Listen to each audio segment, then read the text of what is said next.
Friend Candy Ooh, Podcast. that was lovely, Susie. Yeah, a little vibrato for you. You're welcome. Episode I don't know how to do that. 715. Hello. How the heck are you? I'm good. I'm like fine.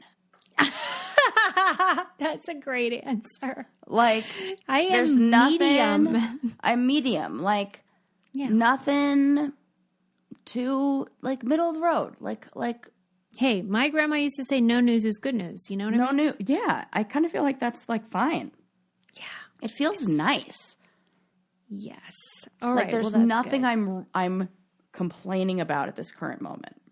Mm-hmm. Knock on wood. Adam's going to kill me for telling this story, but I don't know why you just made me think of it. I love that. I'm like scared to tell it. But okay. So tell me what you think of this. Yes. I love this already. We got into a skirmish. As people do. Also known as a skirmish. Okay. So we did estate planning for our white trash estate over here. And for our two items that we own.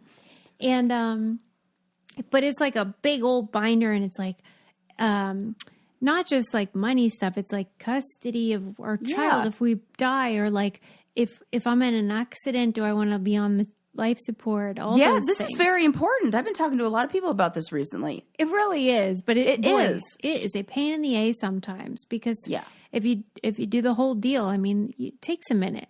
So we had to get this notary over here to do it. And you got to get a witness, but the witness can't be a family member, and it really can't be anybody named in the darn thing. So who are you going to call? The mailman? Like, I don't know. I only have 4 people in my life. So it was like a big production. And so we're doing it. We've got all the pens. We're doing it. All the pens. And we get to the back of it where it's about like, okay, if you're in an accident and you're brain dead, do you want the tubes in or do you want the tubes out? And like, keep in mind, we did all this before. Like, you answer the questions and then they prepare it and then you just sign it. It's not like this is like a surprise New party here. Right. And we do the whole thing. And I'm like, okay, so in this case, there's a million scenarios and you have to think about it. And we did this whole thing. So just sign it. Don't read it. Just sign it. Adam goes, wait a minute. Tubes out? I want the tubes in. No. I was like, you're going to need tubes in a second if you do not sign this piece of paper. And like, because my thing wasn't like, I didn't want him to like say it. It was like, this notary lady is going to be like, well, I can't. Right. Link, I'm recording. What? What's wrong? Hit his head on that. Oh my God. Okay. Well, we interrupted that first segment to deal with an emergency. A little trip to the ER. A little trip to the ER. We were what I thought was rudely interrupted by my son, but it turned out appropriately interrupted at all. I watched the footage back, and I would like to know your explanation for the following. So, like, Lincoln comes in, and he says, Mama, it's an emergency. And I'm like, what? What's wrong? And then he says, Dad has hurt his head. And I said, oh my God. And I get up and then I grab my phone, which makes sense. And then I took off my jean jacket. Now, would you say that I did not even notice that. What? Like, it was fast, but that was my instinct. Was like what was I going to do? Triage? Like tourniquet? What was that going to be? What was that? That is such a good example of how in the moment we just do what we think is the right thing, and was something it else. Like, I didn't want to be encumbered. Yeah, by... it must have been like that. Like, that was one theory. I gotta then strip I thought down maybe and it be was free. Like, maybe it was like because I took my headphones off, and maybe it was like I thought everything ought to come off. Yeah, you didn't know where to stop. or was it like I suddenly got hot? Like the adrenaline. I'm hot. I gotta. Oh, it could have been that. Okay. It could have been that one. All of those are good theories. Okay. Well, I've had a lot of time to think about this. In the, wow. That's interesting to see what you do in that moment. Yeah, I wanted to know if you had any insight. Like, what do people like? Emergencies are weird. And your brain does weird things. I always say one of my favorite expressions is an unusual response to an unusual situation is a typical / usual response. Yeah, I guess so. Like you don't know what to do in this weird moment where like, and didn't he say, don't call 911 or you don't have to call 911 or something? Yeah, he said, Dada said don't call 911. Okay, that was the only thing when I like drove home and I'm like calling Eli. I'm like, you'll never guess what happened. And he said, well, what, like, is he okay? What happened? And I said, the only thing that makes me feel like he's like not dead is that Lincoln said, Adam said, don't call 911. That was a mistake. Definitely. I was like, and just that, I'm like, we're not listening to Adam in this moment. Yeah. And when we got to the ER, the lady wasn't going to listen to Adam either because she was like, because normally they don't let kids go back with you, but they couldn't let Adam just go by himself because he had a head injury. And so like they made an exception so we could all go in. But like, she was like, I don't think I'm comprehending everything right now. I was like, I think you're right. Because this doofus didn't want me to call 911. Oh, no. But his logic was that it would be faster. Like that sometimes it does take. But I think if, we're in this situation again, we'd probably call 911. So I had to drive this bleeding, like... Oh, my God. Head injury and... It was so bad. But anyway, he has got 9 staples in his head, and I'm thankful that it wasn't worse. I'm also thankful that it was election day, so Lincoln was there when it happened.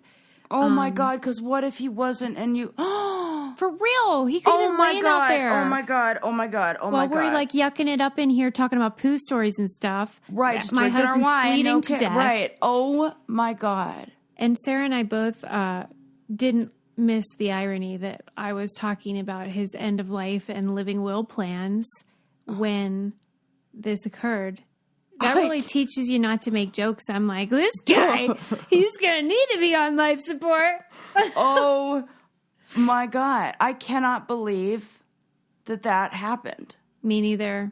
And I know. Like how whenever somebody has like an accident or something and then the doctor's always like, if it had been 1 millimeter, I always hate those, but now I get like sort of why you hold on to them because there is such a narrow margin of error where it could mean the difference. And so you're so thankful. Oh my God.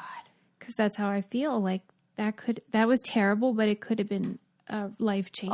I hate to think about that. Life-changing. So we love Adam, and we are thankful he's not on life support or in the ground, and we hope he heals quickly. We sure do. Oh my God. Okay. We're so grateful and like sending all of the like good vibes and everything to you and Lincoln and Adam and like rest. And during his recovery, I'm going to be like, hey, every day you got to drink some athletic greens. You got to nourish that body for real though, but also for the purposes of the show. Yeah. Because it is so important. And luckily we have AG1 every morning. Get those vitamins, get those minerals on the go. I know Sarah's a loyalist. Now it's become a habit. We are on to our 3rd container of it. Eli and I drink it every single morning. And I'll tell you, one of the things that I have noticed, well, other people have even noticed, you commented on it. Oh, yeah. My skin has been, dare I say, glowy. Yeah, I agree. It has totally changed. And that is the only thing I've changed in my routine. That's it. Everything else is like same old, same old. But I added this, and it gives me all the good stuff, all those greens. Yeah. That like help my skin and just like, I don't know, I would imagine it's kind of like, I always say like we're like plants. Like the outside is kind of a reflection on the health of the inside. Yeah. And so true. It feels like, oh, I'm healthy on the inside. Yeah. And we were recording 15 Minutes of Blame the other day and I had to stop. And I was like, what are you doing with your skin? It looks so good. And she's like, I think it's Athletic Greens. And I'm like not wearing any makeup. It was like amazing. It was amazing. And we have a deal. If you're looking for an easier way to take supplements, Athletic Greens is giving you a free 1-year supply of vitamin D, which I love, and 5 free travel packs with your first purchase. So go to athleticgreens.com/braincandy. That's athleticgreens.com/braincandy and check it out.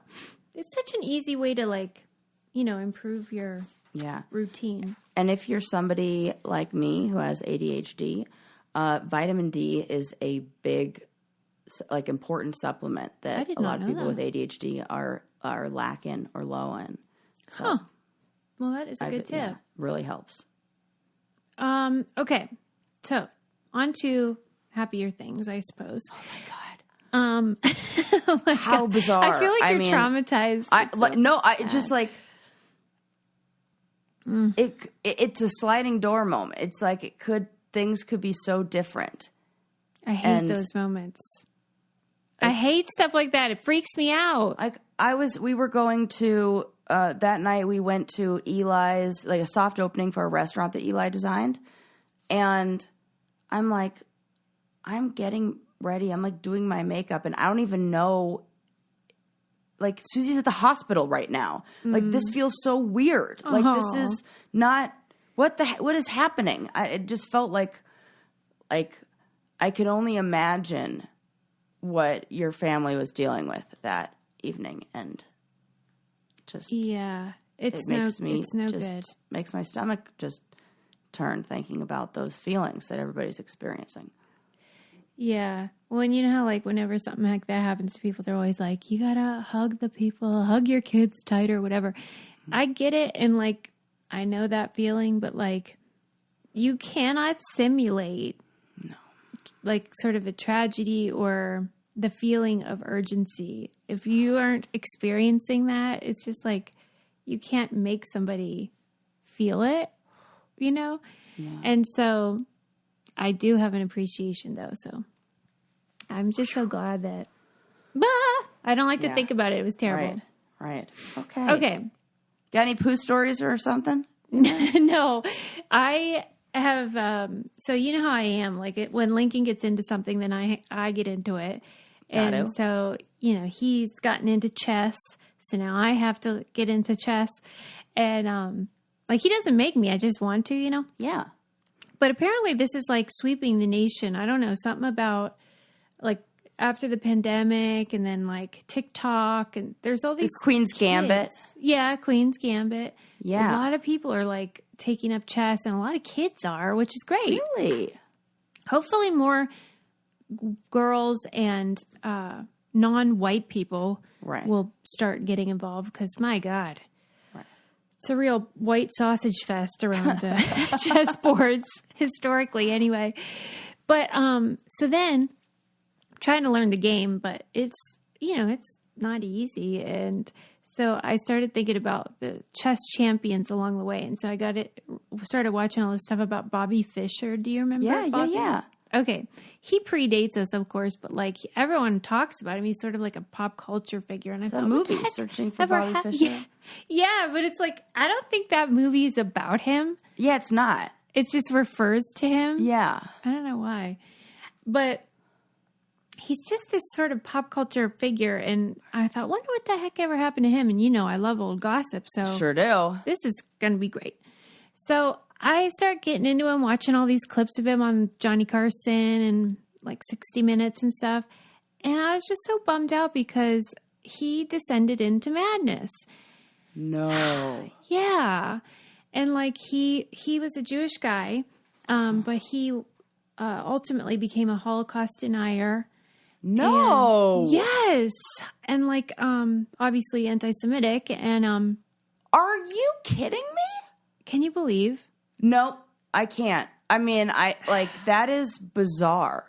Right. And so then I was like, now I'm hooked. I got to like learn everything I can about Bobby Fischer, because that I need to solve the mystery of like, how would that even happen, you know? Right. And so, of course, I think that there's a connection between the type of genius that becomes a chess master. Right. And then what can become illness. Right. And paranoia and all that. But like, how do you make sense of that? Because we all know that there is a fine line sometimes between like extreme intelligence and then what can happen with that. Why do you think, though, that there's an overlap there sometimes?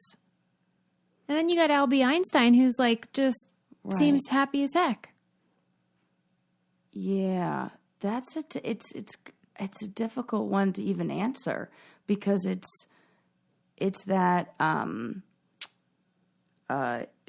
environment. What is it? Epigenetics. Mm-hmm. Like your environment and your genetics and the circumstances and situations that happen to you. You know, I wonder when he started veering this into is like, you know how I always say this is the best part about old gossip is that so you know the ending, so then you can go back and watch stuff and see if there's like clues from like the early days. And what I noticed is that so he was known for being kind of like high maintenance, like a diva kind of thing, where he wouldn't agree to a game if like the room was too cold, or you know, like he would think somebody messed with my like chair. Like he would there like are already like kind of signs of paranoia. Yeah, but then the media would always characterize it as like, oh, he's doing that to like mess with his opponents. Like this is like a power move, a strategy. And like, I don't think it was. No, I don't think it was this either. is now we can see somebody who had like the seedling or germs of conspiratorial or like. Yeah. I wonder if that like almost falls into like kind of schizophrenia in a way. Like it sounds, but I don't think that that's it. I don't know what. He definitely ended up extremely paranoid and had these like you know how sometimes like when you're mentally ill, like political sort of extremist views and whatever. Yeah. And like, but I think part of why he was so compelling to the world and why people loved him at the time was that he was handsome, number one, and he was kind of charming and funny, which, you know how a lot of times the chess guys kind of like don't have winning personalities. Right. Like they're not known for their charisma. When your social interactions are all with a chessboard, you don't get a lot of practice in the human-to-human interaction. Game. I wonder, like, I don't think it's because they just, like, didn't have time. I think they just prefer not to. Correct. So it's like... It serves a function. Yeah. I could be really focused on chess, so I don't have to engage in that way and face rejection in that way or whatever, put myself out there, be vulnerable. I'm going to do this. But then it's instead. Not like they get super into checkers. Like there's something about chess that it attracts that kind of mind also. Yeah. And so anyway, like, I don't know. It just bums me out because even at the end of his life, after he was clearly like off the deep end, he still was kind of interesting and funny and said things that weren't cuckoo crazy all the time. Like he had elements of like whatever. But anyway, he died when he was 64. There's 64 squares on a chessboard. Yeah. Oh, wow. Yeah, people have. How would he die of? They said that it was sort of like elements of the mental illness, but he didn't take medicine that helped for his kidney because he thought it was like. Okay. I don't know, poison or something. So then he died. Like kind of. But his mom abandoned him, and she taught him never to admit that he was Jewish. So like we can see these components, like then morphing into like self-hating maybe. Yeah. Or maybe if she says never admit you're Jewish because that'll keep you safe, then that goes to some extreme of maybe like, I feel, and the mind does weird things. Like it could tell him that it's in danger. And so he goes to some very delusional coping strategy to almost create the illusion of safety. Bums me out. Totally. That's like, come on, Bobby.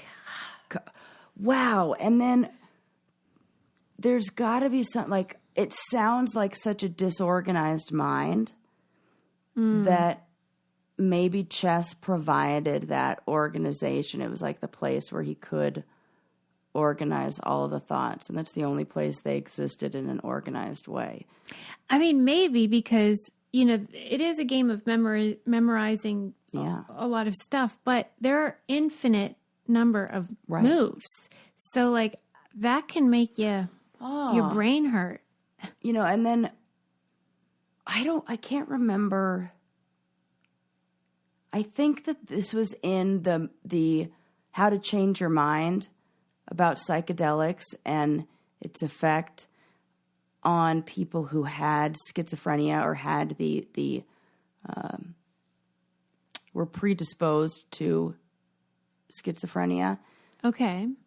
That there was something about how your mind created more possibilities and options for you rather than narrowing the possibilities when you do psychedelics, and where that is dangerous or can pose a threat or have some consequences is if you already are predisposed to schizophrenia and your mind already has the wirings to see all the possibilities, and then it's too much. It's too much. Mm-hmm. And so that kind of sounds a little bit like there's some strange overlap there in infinite possibilities and infinite possibilities in weird, bizarre theories.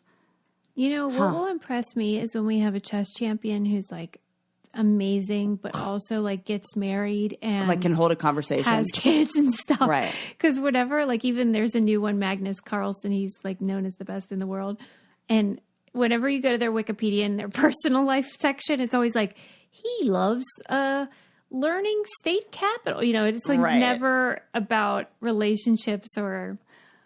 Is this the young guy who there was all the controversy around about cheating and how? Okay, yes, but I was going to talk about this story months ago, but there like wasn't enough information, and then it was all just like hearsay, and I'm like, I can't come in talking about how like the chess community is outraged or like pointing the finger at this guy, thinking that he's cheating with his butthole, and we are not kidding when we say that. Like the chess community believes that this guy was cheating, and he'd previously admitted to cheating, but didn't admit how, and people think that he's doing it with some like he has a buzzer in his butt or something. Yes. Yeah. And that he's like clenching it based on what who the fuck knows? Well, I don't think How do you cheat with a butt plug? I don't think he is. I think what I said earlier about that conspiratorial mindset and the paranoia maybe is common in the community. You hear what I'm saying? Yeah. So, and the idea that somebody beat them in a chess game is too difficult to entertain. It's easier to think he must be cheating. Scenarios. Right. Yeah. Wow. And it's so funny, but I don't think he did. And like Magnus, when he was like 12 or 13, they brought in like the Russian all-time champ, some guy like 60 years old by then, brought him in to play him like in a game. And the guy comes in 30 minutes late, which they all do. It's some sort of weird thing. And then he sits down, doesn't say hi, doesn't acknowledge his competitor, plays the whole game, loses to the 12-year-old Magnus, and then walks away at the end. They never talk or whatever. Like, these people are a little That's bit... weird. That's weird. Why, like, everyone was like, yes, Bobby Fischer, he's interesting and funny and nice. And then he's like, oh, fuck. Oh, fuck. Bobby! Because it's like that... Like they're robotic what do you a little call it when somebody is a kid, a child prodigy? They all have this like we were child prodigy, like and we're so important. And now you're the old guy. Yeah. Yeah. Right. And you're like, come on, like now you're regular. Yeah. This was really great when you were in kindergarten, but right. You know, now you got to lose the dude. Right. We're not impressed anymore. Not with impressed. The olds. I'll tell you what I am impressed with, and that is Chime Banking. Anything that'll help save a little money. You said it. Because I know there's a lot of people who struggle with their credit. It gets messed up. Yeah. Maybe something went wrong. Lots of things. Divorce. All kinds of things can affect your credit. Maybe going on The Real World, because that really messed mine up. I'm not kidding. There she goes with her relatable content. Yeah, right. But Chime has a credit builder Visa credit card that you can start building that credit back up with your own money through on-time payments and small everyday purchases. So it's like very doable. And members see an increase of 30 points to their credit scores on average. Start making your financial dreams a reality with Chime. Signing up only takes 2 minutes and doesn't affect your credit score. And get started at chime.com/braincandy. That's chime.com/braincandy. Here we go. Ready?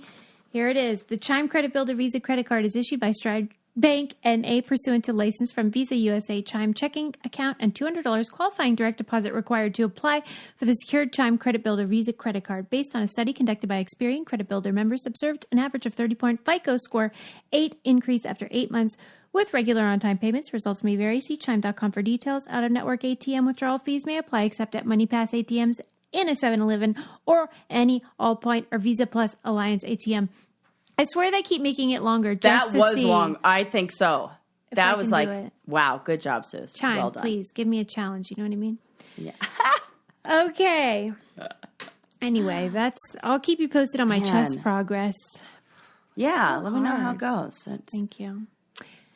I've also been intrigued recently by, do you know Marilyn Vos Savant, the smartest, or the person with the highest IQ? Her IQ is 230, and she did the Ask Marilyn column in the Parade magazine for 30 years. Do you remember that? Nope. No idea. I always used to look for it in the Sunday paper and Parade magazine. Wow. It was just like a little column where people would ask her either like logic questions, like, you know, famous ones, or they would just ask her like stuff that they thought of, like, hey, what do you think of this? And then she would tell her answer. I love this. I love her. I've always loved her. And so I was watching interviews with her, and it is as annoying as you can imagine. Like male interviewers interviewing the 230 IQ lady. Oh, and God. She's pretty. Oh, God. Tell me everything. Okay, well, like, first of all, wait, before you say this, I have to say, I'm annoyed that I don't know who the woman with the highest IQ is, but we all know who the men who have the really high IQs are. We all know, like Stephen Hawking, and I almost said Stephen King, but I didn't. So. But you know what, Sarah? I was so close. Maybe the reason is something I wanted to talk about, which is that why, in God's name, like, no offense to Marilyn, but like, you have a 230 IQ and your job is writing for Parade magazine. Oh, right. Stephen Hawking actually did some shit that helped us. Right. Like, lady. Yeah. You're not helping here. Right. Like, she's like, I'm smart and I'm just going to kick back and like answer a couple.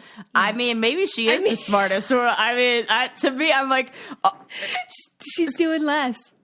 Right.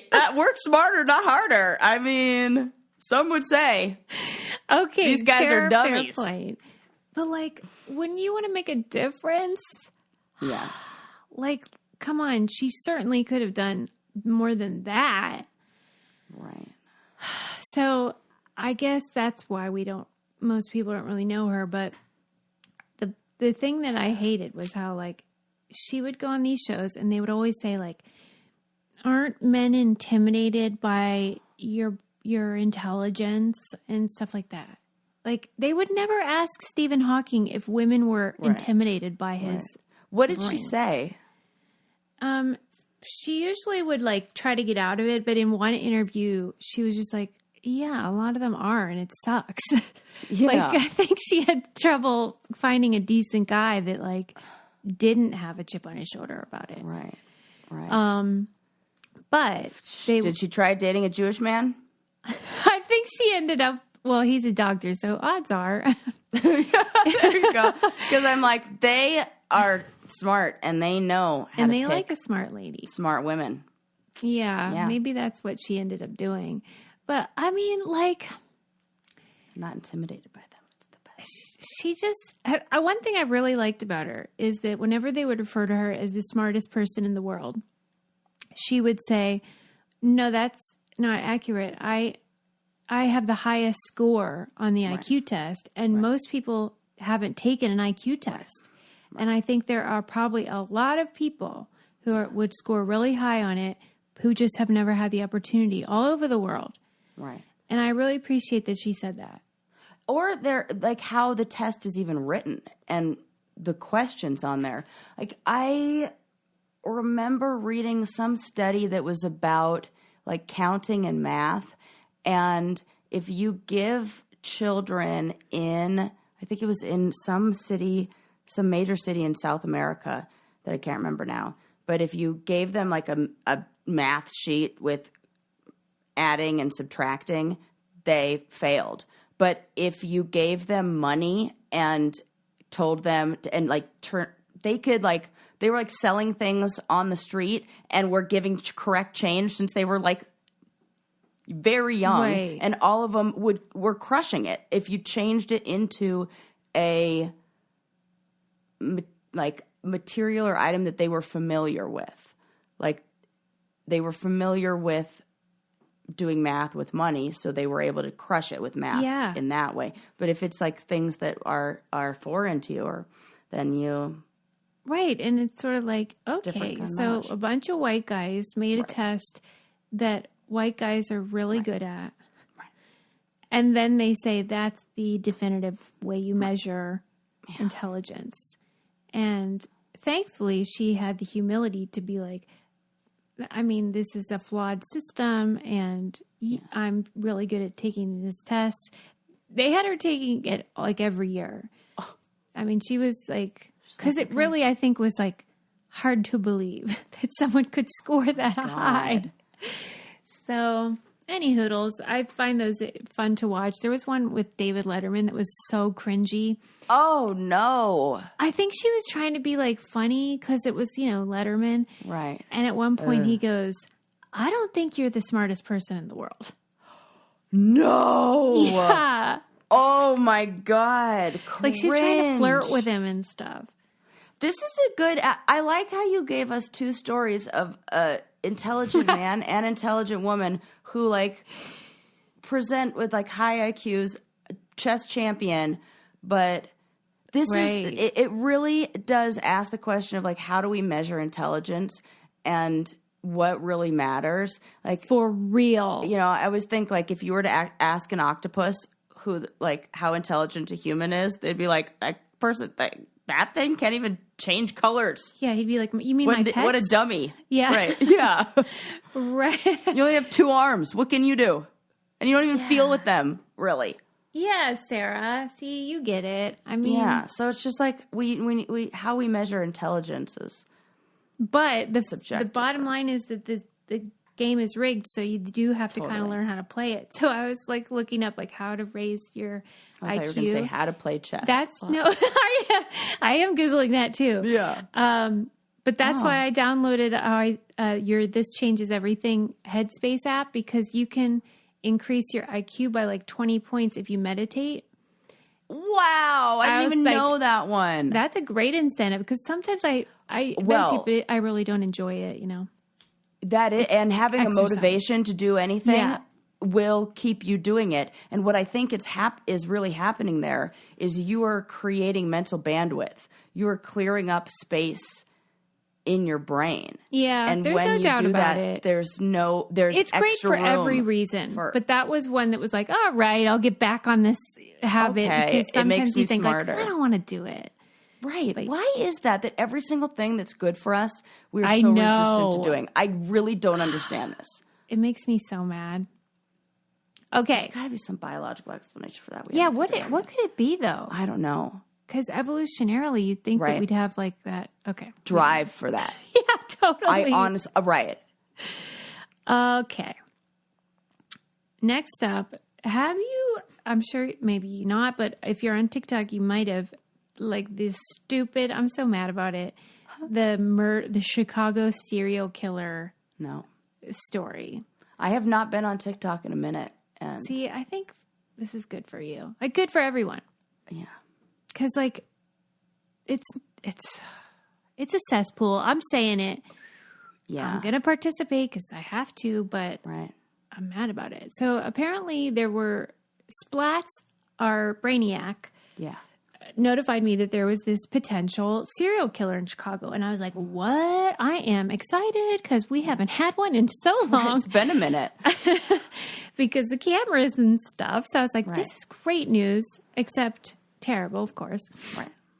Let me find out more. And then it turns out that basically TikTokers, and especially this one guy, just decided to like call it a serial killer because like there's some unsolved murders or unsolved deaths, I should say, in Chicago of people like turning up in the freaking river. Okay. That's kind of what happens when you have a river or any body of water. Like things happen. Sometimes people Boating take their accidents. own lives. Sometimes, they get drunk and then stumble and plop right in there. Sometimes, whatever. But just because they're unsolved doesn't mean like there's some smiley face killer. Why are they calling him that? They named it. Yeah, they named it. And so and you know how like the TikTokers always use these words that make them feel important. Like they'll say like, in my investigation, what, your Google search? Shut up, Todd. Yeah. And, and they'll be like, I'm going to be providing my evidence to detectives. Right. They don't want it. Narrowing down suspects. They love that. Do they? I don't know. It feels right. From like, everyone in the world down to like just people in Chicago. That's they're narrowing it down. Oh my God. Were there connections between all of them? Like where'd they get the smile? Well, okay. This guy actually does a big disservice to like this should be obstruction of justice or infringing upon a ongoing investigation or something or whatever. I just I used that word. I don't even know if infringing is that even right. I don't know. It sounds right. Law enforcement keeps saying like, please let us do our jobs. Right. We're good. But anyway, he had to apologize because he basically made it up. He said that like he was. Wait, do you want to say hi to Sarah? Oh my God. So it's like proof of life. Please. Right. I was like, is that our victim? / survivor? He goes, I'm just grabbing some painkillers. Oh, Adam. Look he's alive. Say hello to everyone. Hi. See, oh my God. okay? I'm so glad you're okay. Yeah. I'm so glad you're not dead. Okay. You're not dead. Well, that was painful. I can't imagine. Not really. Oh, yeah, I can. Yeah, I can. There's still like 10 staples in it. Yeah. This is for the video version, folks. This is bonus content. Bonus. He's doing it for clout. You need to big rest. Old Y-shaped deep gash in the back of my head. Oh my God. Yeah, it was bad. I felt bad for Link. He was like watching. He was a hero, though. I said that to him. He was a hero. Yeah, he did. He coped with it better than I did. That's really good. You taught him well. But like the it's okay, It's okay. Wasn't that day though. Okay, so he basically said one day he was walking home from a bar late at night and like some car passed and was sort of like suspiciously like maybe going too slow or something. And it like got him thinking about like, what if, they took you and put you in the car and whatever. And so like all these people that would go to clubs got scared because that's fucked up. It is, man. Well, what, you think he's like doing like safety first? No, I don't. But I'm saying I'm. Is it fucked up? Yes. But is this just is this a modern version of urban legends? I guess so. But in urban legends, we always just did it to scare each other. We weren't trying to pretend like we were going to solve the mystery or something. Right. Yeah. And it's just weird. It's a weird thing to do. And then the people that have loved ones who have died unexplained. That's fucked up. Yeah. In the area were interested in him, of course. And he has a thing where you can pay $30 to Zoom with him 15 minutes. And so like the victims' families would try to Zoom him and he would just not show up because he was like, knew he was a fraud. Oh, this guy. That's gross. Is really gross. Yeah, man. He's a scammer. Yeah. And he's like, he just wants to feel important. So do something important. You and Marilyn Vos Savant can go get going and get a little more ambitious. Something. Yeah. So I'm sad. I'm happy to say there's no serial killer, but I'm sad to say like there's no sort of like, recourse for like, does he get in trouble or something for this? Mm-mm. No, he's just gonna get more followers and more likes. That's what That's what happens. Man. Oh, and like, if you read the articles about it, the law enforcement is like, there is no serial killer. Like, there's no connection to these various things. Yeah, it's dangerous. It changes how people see things and view the evidence as it is. Like, you can't do that. Yeah, man. I'm glad we're on the same page. Yeah. What do you think about, like, are you familiar with Mr. Beast? Yes. Are you? And only recently, because I read an article that said like he like bought a town and like is like everybody's living there, like who is like employed through him. And then I'm in the grocery store and they have like Mr. Beast energy bars. Yeah. And I'm like, wow, this is like a whole world that I don't really know about, but totally exists. Yeah, he's like one of the most successful YouTubers, and he started early enough that he grew and grew, and then he was smart enough to sort of just take all of the money from, sponsorships and stuff and like put it back into it by giving away money, but then you get more views, so then you get more money, and it just became like exponential.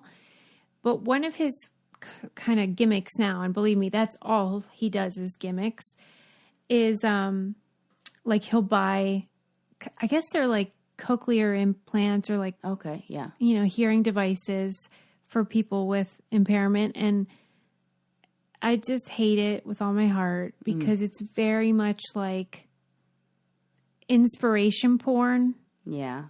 And that thing where like, it doesn't matter. He doesn't provide any of the nuance of like, these devices they don't cure deafness.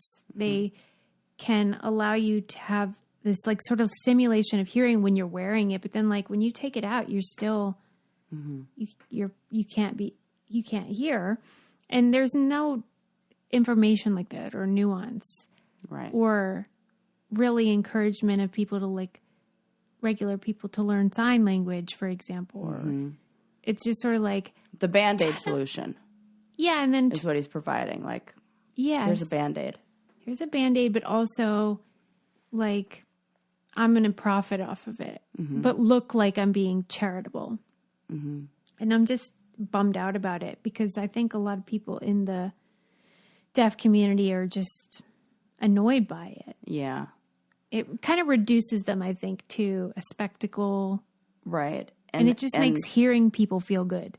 Yeah, for sure. And I remember seeing the movie Sound of Metal, so freaking good, where he ends up like really wanting the implant and gets the implant and doesn't even like it. Like the sound isn't what you think it would be. It's not like, oh, here you go, the gift of being able to hear, like, and it's kind of ableist in a way, like. Yeah, like able people always think like, don't you want to be like us? Right? And they're like, nah, I'm fine. I'm like,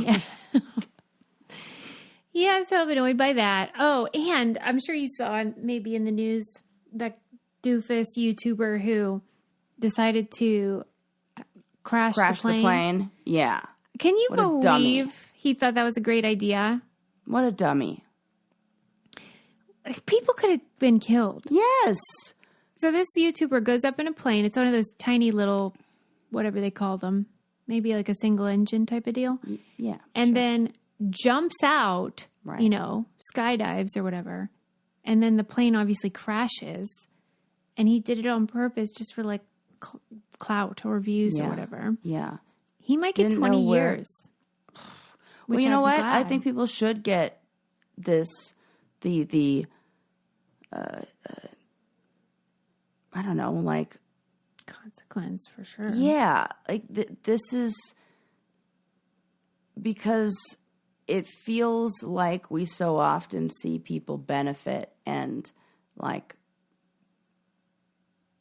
get, I don't know, a payout from these dumb decisions. I feel like it's about time that it goes in the other direction. Right. You know? Like on one hand, I can't believe it. Like really, you thought this was a great idea. But then on the other hand, I'm just like, well, yeah, this is what they do. They just keep upping the ante. And, I mean, that's what we talk about. So I'm like not surprised TV. when people die when they're doing those like hanging off the edge of like, what are you doing? Stop it. What are those people called? Dummies? Morons? Ledge. I forget what those guys are called. And then they posted videos of themselves hanging off of skyscrapers. I hate it. I hate it. It makes my fingers and toes curl. Nope. No.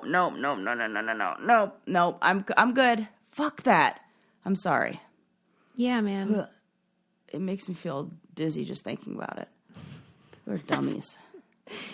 There was a great article in the New York Times that I would recommend. It was about, I wish I could remember the title, but it was basically that she was an Asian American and her parents, actually when she came to the U.S., she was 3. So she had a Chinese name, but then, sometimes you pick like a name to assimilate, an English sounding name. So when she was 3, she got to pick, and the only Asian American she knew was Connie Chung. And so she chose Connie, and she thought it made her special. And then when she went to college, she realized that like there are a gazillion Asian Connies that were named after Connie Chung. Really? Yeah. I didn't know that. Me neither. That's funny. She said that like you start to realize that it means so much to have someone to look up to. Yeah, representation matters Connie so was. much. And so the article was cool because you know how like people, including me, sort of lament the digital culture for journalism and how like you kind of miss holding a newspaper, maybe, or a magazine or something. What is cool is how they can do articles that have more life to them, like the New York Times article where you scroll down and you start to see like moving images of Connie meeting them and all the Connies together. And it was just so cute. And then they showed pictures of some of the Connies and then their moms. And wait, was it a Connie Con? They didn't call it that, but they totally should have. I was like, are you going to tell me that this is, because I know you're into conventions now, Suze. So this is a Connie Con. Come on, it's a Con. That is such a disappointment. What a wasted opportunity. A waste. Come on. I know, you're so right. It's just really sweet. And like, I was thinking like, let's say you and your family moved to Asia. Like, switching your name is a big deal. Oh, yeah. Like, wouldn't that be hard for you to go over and you're not Sarah anymore. You'd have to be whatever. Right. That would be really difficult. And they all did. I would pick somebody who I like related to, or yeah. And it would end up being like a pop star or something, like somebody on TV. Yeah, like K-pop or something. Yeah. Right.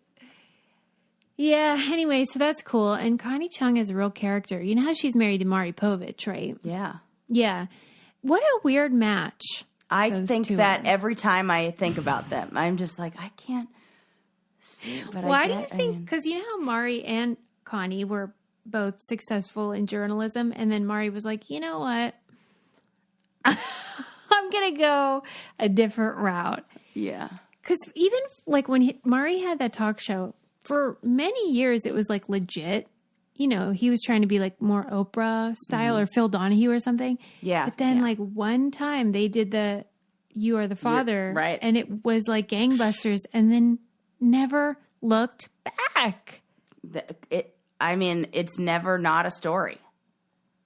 Right. So it's like no matter how many times you do it, people still want to know. Yes. Are you the father? Right. And would you, if you were him, would you feel like you sold out? Yes. Do you think he Without does? hesitation. I mean, he can like cry on his bags of money, so. Okay, wait, let me ask you this. Who do you think's a bigger sellout? Maury or Judge Judy? Maury. Tell me why, because I kind of think it's Judy. Because she was a judge. That's even more respected than just like a talk show host or journalist. Okay. I mean, she's still a judge. That's a good argument. Huh. I mean, but maybe you think there's nothing wrong with Judge Judy, the show. But I mean, it isn't known for its like elegance or anything. Yeah. Ooh. I feel like they're a tie now. Like, can they be? Because, okay, here's why I say Maury. Maury. You're right, Maury. He's a one-trick pony. Fair. Judge Judy, she's judging all kinds of cases. She's bringing me the humor for all different situations. And maybe it's even more impressive that you're still a judge and you're entertaining. Right. It's not easy. And he's just opening a manila envelope. Yeah. Sellout. Yeah, he's not even conducting the paternity test. Right. All right, I'll take that. You're right. Yeah. But I guess what I'm getting at is I think Judge Judy could have done better. I mean, she also crying on her money. Like, a lot of money. So much money. Oh, my God. And I remember an interview where she said, like, she works, like, 2 days a month, I think. Because they do a bunch of them. Yeah. And, Suze, you and I are sitting here with higher degrees. And we're just doing 7 million episodes of a podcast. So. No. You ready to sell out or what? Are you out of your mind? Like, believe me, if the religion store were hiring, I would work there. But like, I would probably, here's what it would have happened. If people cared to pay therapists, then. For most people that get a PhD in religious studies and then become a professor, even if you get a tenure track job at a university, which is really hard to do, you end up in like Butte Creek, Iowa, making $40,000 a year, dealing with Gen Z and their dumb excuses on why they can't go to class that day because they have trauma or something. Oh my God, I would hate it. Yeah, you're right. This is way better. And I'm thinking now about how all these kids are having ChatGPT write their essays and stuff. Oh my God. Like, I would not want to be in that business. No, me neither. So I just saw something online that said the difference between like a millennial and a Gen Z employee. It's like the boomer boss asked the Gen Z employee to bring him 50 sheets of paper. And the Gen Z employee like gives the boss 50 sheets of paper. And like, boss, like, these are warm. He goes, yeah, I didn't want to count them all out. So I just typed in 50 to the printer and hit print. Blank pages, and the printer counted them out for me. And I was like, damn, I would have never thought of that in a million years. Wow. So you're sort of like, they got it. They know what's up. Like, I mean, in a way, that's smarter, not harder. Mm-hmm. That's like, I don't know. I don't know which is the better way. I have a real axe to grind with those guys. Nobody has like written in mad at my Gen Z rants yet. I don't know if like my time is Gen coming. Z's not listening to us. I'm wondering. I'm thinking they're not. Okay. Yeah. Their moms are. Yeah, well, hey they guys. get it then. We see you. We are you. Well, but like, okay, so like my son is Gen Z. We're the problem. We're the ones that made these people. It's not like I'm totally blaming them. Right. I'm saying like we did something wrong. Yeah, what did we do? By listening to these bozos. My son genuinely thinks that we're a democracy in our family. We each have an equal vote. I'll be like, wait a minute. I don't think that's how this goes. No. Oh, that's hilarious. Okay, let me see. I think, I keep thinking about, do you remember the documentary about the amazing Randy? Did you ever watch that? The Honest Liar? Yeah. Yeah, I did. Did you? The magician and that, right? Yeah. Yeah. I think I'm going to pick that for Doc Club next time. I think you should, because it's like vague, and I feel like there was a lot to talk about. Like in my memory, I know it was really good, and I know there's a lot to talk about. It's great because he devoted his life, like he was a magician or whatever, but then he started to just make it his job to tell the world about charlatans and people who were also doing tricks, but then pretending they had special powers. Like, I'm psychic, yeah. Like he did that to like a televangelist who was pretending like to heal people and know what they were afflicted with, but really like his wife was in his earpiece being like, they have arthritis, because they would write it on the prayer cards. Yes. And then the wife would read them and whatever. So like people like that who would prey upon vulnerable people. Yeah. Big focus of him was John Edward, who's been on the show. Right. I mean, what is that? That's an interesting noise. It sounded like a dog shaking. Or it sounded like somebody running with flippers down the hall. Right.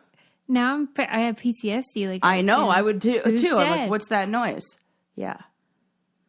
Okay. Well, I don't know what that was, but at any rate, and like, but I think it would be fun for Doc Club because like, it's going to talk about astrology. Yeah. It's going to talk about psychics, mediums, all of it. And I think this would be a real fun convo. Mm-hmm. I think so too. I'm into it. Even cerebral people really want to believe. Yeah. And he won't put up with it.